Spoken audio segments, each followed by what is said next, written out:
আবৃতং জ্ঞান মেতেন জ্ঞানেন নিত্য বৈরিনা কামরূপেন কোন্তেয় দুষ্পুরে না নদেন চ। হে অর্জুন, এই কামনা জ্ঞানের চিরশত্রু। এই কামনা অগ্নির ন্যায় দুষ্পূরণীয়, অর্থাৎ চির অতৃপ্ত। এই তৃষ্ণারূপ কামনা দ্বারা বিবেক বুদ্ধি আচ্ছন্ন থাকে। হরে কৃষ্ণ। ইন্দ্রিয়াণি মনোবুদ্ধির অসাধিষ্ঠান অমুচ্যতে এতই বিমূঢ় হয়তেশ্ব জ্ঞানমাবৃতা দেহিন।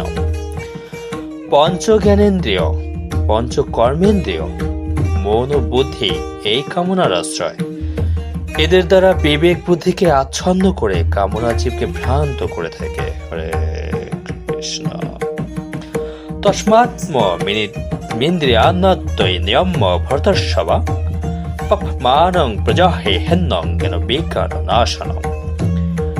হে ভরত বংশ শ্রেষ্ঠ, তুমি প্রথমে ইন্দ্রিয় সমূহকে বশীভূত করে জ্ঞান ও বিজ্ঞান নাশক পাপরূপে কামনাকে বিনষ্ট করো। হরে কৃষ্ণ।